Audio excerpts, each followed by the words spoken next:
Tunaendelea na Mheshimiwa Nicodemus Hanley Maganga, atafuatiwa na Mheshimiwa Maimuna Pathan. Upande wa serikali mjiandae.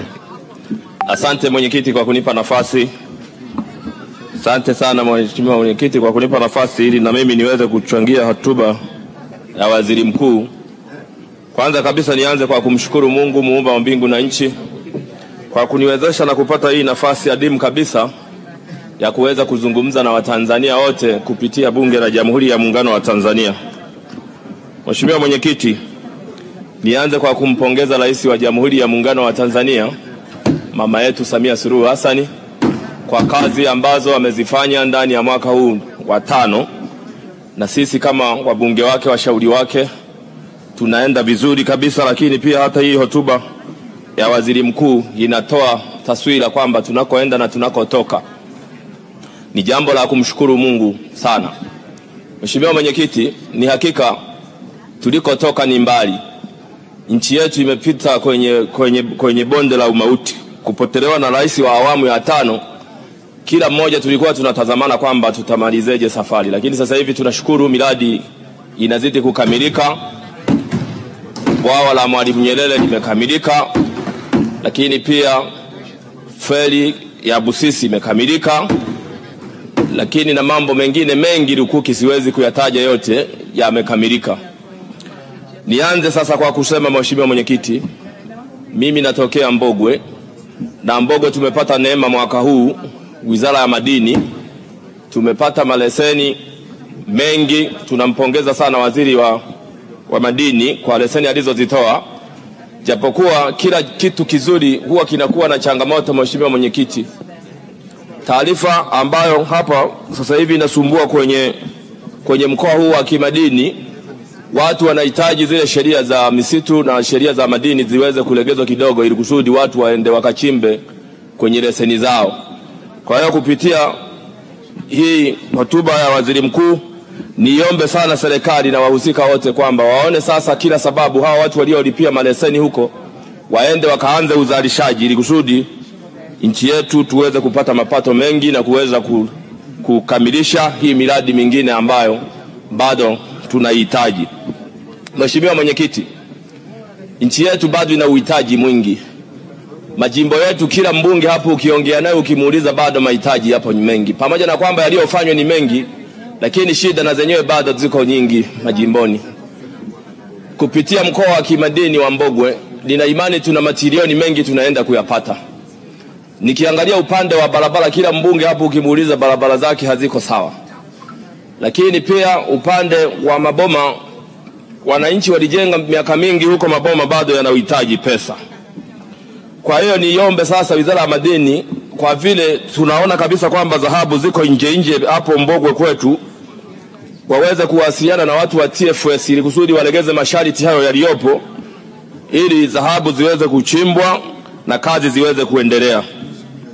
Jambo jingine hapa, napenda nimshukuru waziri mkuu. Waziri mkuu, umekuwa msaada wetu mkubwa sana sisi wabunge wako.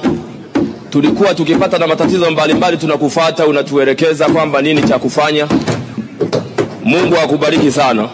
Mwaka huu ni mwaka wa 10, Mheshimiwa waziri mkuu, na umefanya kazi na hayati John Pombe Joseph Magufuli, na penyewe ulikuwa kutusikiliza, lakini vile vile hujaonyesha ubaguzi wala kinyongo chochote. Mama, na penyewe hujabadilika. Kwa kweli ubarikiwe sana baba, Mungu akubariki sana. Lakini pia niwapongeze wasaidizi wako kwa maana ya naibu waziri mkuu Dr. Mashaka Biteko pamoja na wengine ndani ya ofisi yako. Mungu awasimamie, na hii hotuba yenu inatupa dira kwamba sisi kama wabunge nini cha kuwashauri na nini cha kufanya ili kusudi watu wetu waweze kunemeka. Nizungumzie masuala ya mikopo hii 10%. 10% pamoja na watu wenye ulemavu. Hii eneo hili halijakaa vizuri, na iomba ofisi yako waziri mkuu waweze kufanya maboresho vizuri. Na kwenye swala la ajira, hasa walemavu wanapohitimu elimu ya juu wapewe kipaumbele ili kusudi kuweza kuingia kwenye mifumo kuweza kulitumikia taifa hili. Kwa sababu nakutana na mtu mlemavu amesoma vizuri, ana kila kitu viko safi, lakini changamoto ni ajira. Kwa hiyo niombe serikali hii ya awamu ya 6 watu wenye ulemavu iwape kipaumbele ikiwemo hiyo mikopo 10% pale inapotoka kwenye halmashauri zetu, lakini na wao kama wao kwa vile wamesoma ni wasomi wazuri waweze kuajiriwa na serikali hii, ili tubaki sisi wazima sasa tupambane, wale wengine kama ajira zitakuwa bado, lakini hao wenye ulemavu waajiriwe kwanza. Jambo jingine napenda kushauri hapa, Mheshimiwa Mwenyekiti, mwaka huu ni mwaka wa uchaguzi. Nipende kuwashauri viongozi wenzangu wa vyama vyote na wachungaji wote pamoja na mashehe. Huu mwaka ni mwaka wa kuomba sana. Tunahitaji tupate viongozi waaminifu kwenye taifa letu. Kitakacho tutoa kwenye umasikini ni uaminifu tu, lakini ni mbaya sana pale mnapompata kiongozi sio mwaminifu, matokeo yake tena kuanza kutukanana pale ripoti za CAG tunapoanza kuzijadili. Kwa hiyo wananchi tunaowaongoza kwenye maeneo yetu, kila mmoja wetu wanatujua kwamba huyu ana tabia gani na huyu ana tabia gani. Kama kuna mtu ana tabia sio nzuri, sio mwaminifu sana katika serikali hii ya awamu ya 6 na tunaenda kupigiwa kura, wamalizane naye huko wananchi, ili huku tunataka warudi wale wenye nguvu ya Mungu, wenye upendo na taifa letu. Taifa letu tumelia na umaskini muda mrefu. Tunahitaji sasa yatosha. Waislamu na Wakristo waseme kwa jina la Yesu tunatuma viongozi ambao ni waaminifu, ili kusudi tupige hatua kwenye taifa letu. Mheshimiwa Mwenyekiti, inauma sana. Wapo watu wanaolipa ushuru, wanalipa kodi wakitegemea maendeleo waone kwenye maeneo yao. Inaumiza pale ripoti inapokuja kutoka ya CAG, tena kuna baadhi ya watu wenzetu wamelihujumu taifa. Ukiangalia Mheshimiwa Rais anavyopambana kutafuta miradi, anajibana usiku na mchana, anasafiri kuhakikisha kwamba taifa lake lisikwame. Miradi hii inatumwa kijijini. Huko kijijini wanaenda kupokea watu wetu ambao ni wataalamu wetu. Kweli wapo wazuri, lakini wapo na wabaya. Wengi ni wazuri, wabaya ni wachache. Kwa hiyo wachache watolewe kwenye mfumo, wabaki waaminifu, ili taifa letu liweze kupiga hatua. Mheshimiwa Mwenyekiti, kwa sababu zipo changamoto katika miradi hii mingi tunajisifia. Kwa mfano mimi zaidi ya bilioni 74 nimepokea kwenye jimbo langu la Mbogwe. Lakini ipo miradi nyingine wananchi walikuwa wakishirikishwa. Mradi unakuja unatimilika kabisa, unajitosheleza. Mwananchi kwa vile hajui huko, mbunge na wao huko bize huko na vikao vya bajeti, wanaambiwa wananchi tena kuchangishwa, ambapo serikali hii imeshatoa jengo zima bila mwananchi kugusa kitu chochote. Lakini kwa kutokutambua wananchi wetu, wanaambiwa tena walete matafari, walete nondo, walete kokoto. Unajikuta pesa zilizotolewa kwa mradi mzima zinaishia kwenye mifuko ya watu wengine. Sasa hao ndio nawaombea washindwe kwa jina la Yesu na waweze kupotea kabisa kwenye taifa hili. Mheshimiwa Mwenyekiti, nimshukuru mama tena kwa kufungua demokrasia. Na juzi nimeona vyama 18 vimesaini. Kwa hiyo niwaombe vijana wenzangu wote tukachukue fomu kuanzia tarehe 1 ili tuweze kupimwa na wananchi na tuweze kuingia kwenye michakato, na wananchi waweze kuhakikisha kwamba wanabadilisha uongozi mbovu, wanaweka mtu yule wanayemwamini. Lakini lipo swala lingine la rushwa. Niwaombe wananchi kupitia mkutano huu ama jukwaa hili la bunge, mtoa rushwa ni kansa moja kubwa sana. Kwenye maandiko matakatifu rushwa imekataliwa mara 3. Lakini pia hata sheria zetu rushwa hazitakiwi. Sasa wananchi unapopewa rushwa na mtu, isiwe ndoa ya kufunga naye. Wewe chukua rushwa, kaa kimya, alafu za kwako kwenye akili sasa kufikiria kwamba hii rushwa niliyopewa, huyu hana mapenzi mazuri na mimi. Mwisho wa siku usimpe kura kabisa, ili kusudi ajue kabisa kwamba unajua na tunajielewa vizuri sana. Mheshimiwa Mwenyekiti, nipende kukushukuru wewe. Ninajua na wewe unaingia kwenye michakato hii ambao tunategemea kuingia wote. Mungu akubariki, Mungu akusimamia sana Mwenyekiti, na wewe ukavuke salama.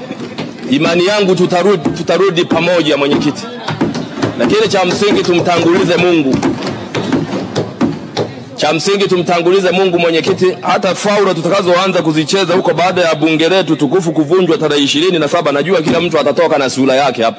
Kwa watu muombe Mungu, lakini vile na vyombo ambavyo vimepewa kutusimamia kama marefari wetu, haki ndio kitu pekee ambacho kitatuvusha salama.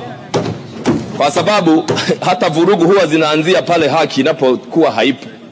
Ukisoma hata jinsi vita zinavyotokea nchi zingine, chanzo kabisa haki, ukikuta haki imepindishwa lazima vurugu itakuja tu.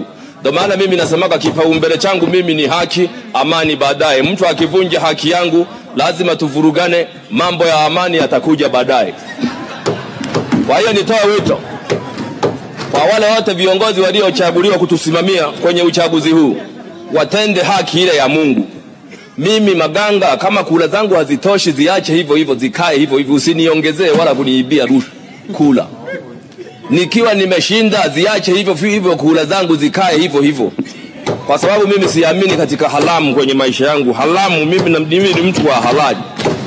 Kwa maana hiyo, na wabunge wenzangu niwaombe tusiwe na ubaridi wala unyonge, twendeni tukapambane na tuhakikisha tunatafuta haki ya Mungu, na tukipata haki na maana taifa letu litazidi kuwa la haki. Tukipata haramu ina maana na taifa letu litakuwa haramu, kwa sababu tulipatikana kiharamu. Baada ya kusema hayo, Mheshimiwa Mwenyekiti, nimshukuru Mungu, nikushukuru sana, niwashukuru watu wote mlionisikiliza. Asanteni sana na Bwana awabariki sana. Asante sana Mheshimiwa Nicodemus. Tunaendelea.